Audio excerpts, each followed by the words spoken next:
Assalamualaikum warahmatullahi wabarakatuh. Bismillahirrahmanirrahim. Alhamdulillahirabbil alamin.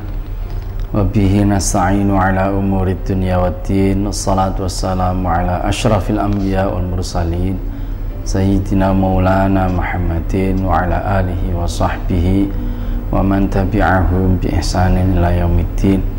Rabbi syrah li sadri wa yassir li amri wahlul 'uqdatam min lisani yafqahu qawli, amma ba'd.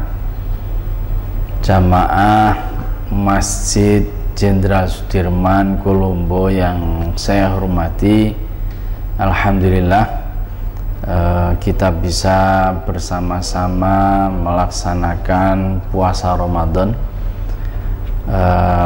Semoga bulan berkah ini kita bisa melaksanakannya dengan baik, dengan tuntas, lancar, dan diberikan keberkahan yang berlipat ganda dari Allah Ta'ala.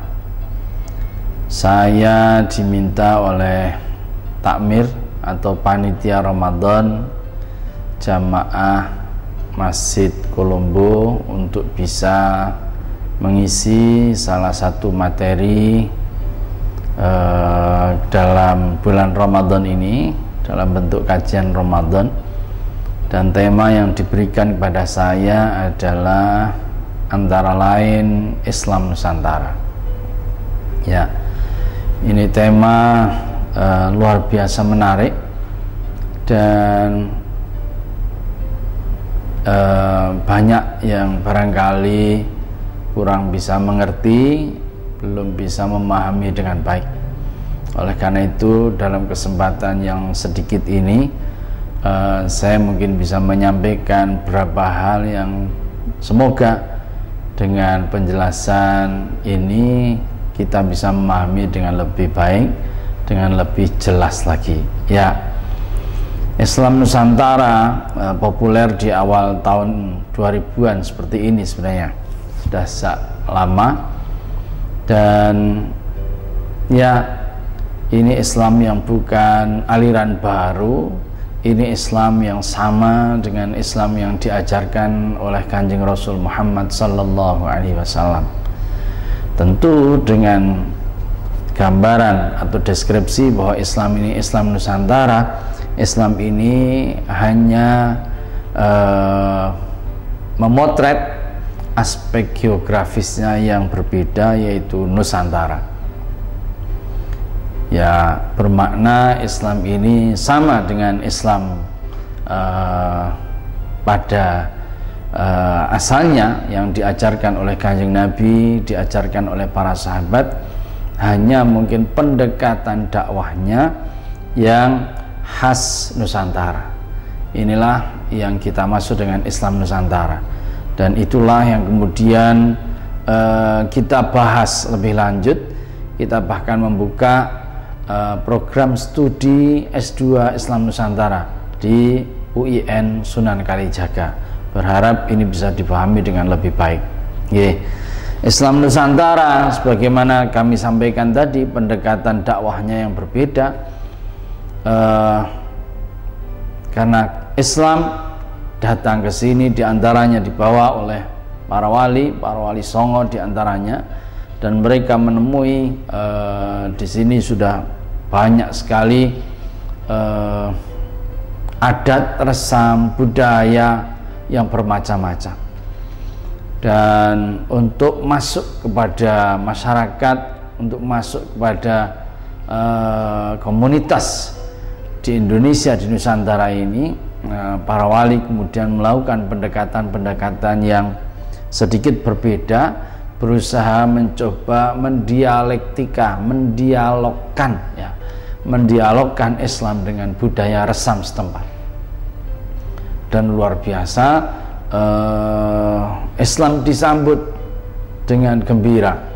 Islam diterima dengan baik, bukan hanya oleh masyarakat pada umumnya, tapi juga oleh pusat-pusat kekuasaan yang ada di Indonesia. Ya, baik itu di Jawa maupun di tempat-tempat yang lainnya. Ini karena kemampuan dialektika tadi. Intinya pada mana? Intinya adalah Islam diajarkan dengan cara yang toleran, dengan cara tidak dengan kekerasan. Tentu sama dengan ayat dakwah ya yang diajarkan kepada kita semua. A'udzubillahi minasyaitonirrajim. Ud'u ila sabili rabbika bil hikmati wal mau'izatil hasanati wajadilhum billati hiya ahsan. 3 pendekatan dakwahnya tetap. Jadi dakwah dengan hikmah, dakwah dengan dasar Quran dan Sunnah, dakwah dengan ungkapan yang mantap ya, meskipun itu tidak harus dalam bentuk kata-kata ya. Orang bilang dengan dakwah bilhal, dakwah dengan cara teladan, memberikan teladan kepada masyarakat, kepada umat. Yang kedua, atau yang kemudian kita tahu dengan uswatun hasanah, dengan teladan yang baik.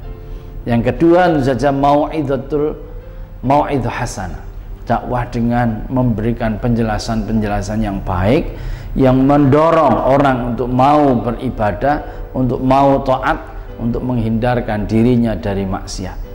Yang ketiga, kalau ada orang yang tidak suka, orang yang tidak berkenan dengan dakwah bilhal, dakwah bil maqal, maka dengan cara mujadalah, memberikan perdebatan dan pemahaman yang lebih baik, tapi dilakukan dengan cara yang tentu saja ahsan, dengan cara yang paling baik.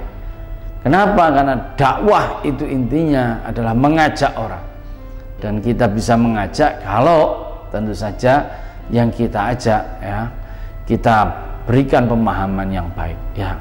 Itu saya kira sama. Jadi inti ajarannya sama, cuma pendekatannya yang berbeda.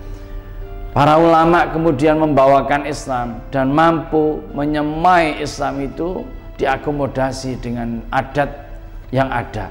Hari ini kita mengenal ada syawalan, hari ini kita mengenal ada halal bihalal. Itu artinya ya, ajaran Islam ditautkan dengan adat kebiasaan masyarakat Indonesia yang senang berkumpul. Ya, yang karena itu kita punya namanya syawalan, halal bihalal, yang itu di tanah Arab sendiri bahkan tidak ada. Ya, inilah saya kira Islam Nusantara didakwahkan dengan sedemikian rupa, dan itu tidak ada kok, bukan kok tidak ada legitimasi teologisnya. Para ulama mendasarkan mamanya diantaranya al-adah muhakkamah. Adat itu bisa menjadi dasar aturan.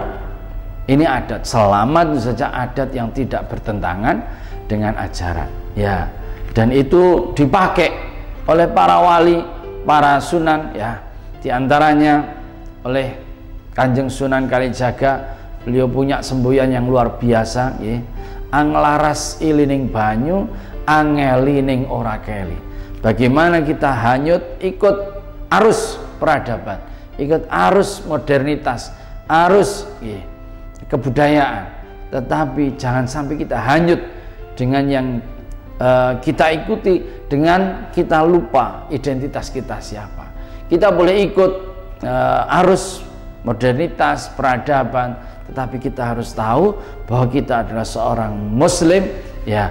Kita harus tahu identitas kita, tidak boleh kita melupakan diri kita sebagai seorang muslim ya. Jadi inilah saya kira yang kemudian dikembangkan oleh para ulama, para wali, dan bukti keberhasilan Islam Nusantara hari ini. Indonesia, Nusantara kita ini adalah menjadi negara dengan penduduk penganut Islam yang terbesar di dunia ya. Nah, pola pendekatan dakwah yang seperti ini yang sebenarnya harus kita terus pupuk, harus kita terus lakukan ya, dengan cara tidak ya, dengan cara yang mau akomodatif, tidak dengan cara yang konfrontatif, tidak dengan cara yang menyebarkan hoax, cara yang ya tidak menarik simpati masyarakat, tidak menarik simpati orang ya. Inilah saya kira Islam Nusantara yang hari ini kita bisa Dengan Islam Nusantara ini kita bisa Masya Allah menikmati anugerah Allah yang luar biasa di bumi pertiwi Indonesia yang luar biasa. Hari ini kita punya negara Pancasila yang memang bukan negara agama, tetapi luar biasa mengakomodasi kepentingan-kepentingan agama. Hari ini kita punya undang-undang zakat, kita punya undang-undang perbankan Islam, kita punya undang-undang tentang wakaf, undang-undang tentang pesantren yang itu betul-betul mengakomodasi apa yang menjadi kepentingan-kepentingan masyarakat kita, masyarakat Indonesia. Kita berdoa semoga negara kita bisa tetap diberikan kesejahteraan, warga kita menjadi warga yang makmur, diberikan kesejahteraan yang baik oleh Allah, para pemimpin diberikan amanah dan keadilan di dalam memimpin kita semua. Amin ya rabbal alamin. Demikian apa yang bisa saya sampaikan, semoga bisa dipahami dengan baik dan semoga bermanfaat. Insyaallah kita lanjutkan di lain waktu. Saya akhiri wallahu waliyut taufiq wal hadi ila sawa'is sabil. Wassalamualaikum warahmatullahi wabarakatuh.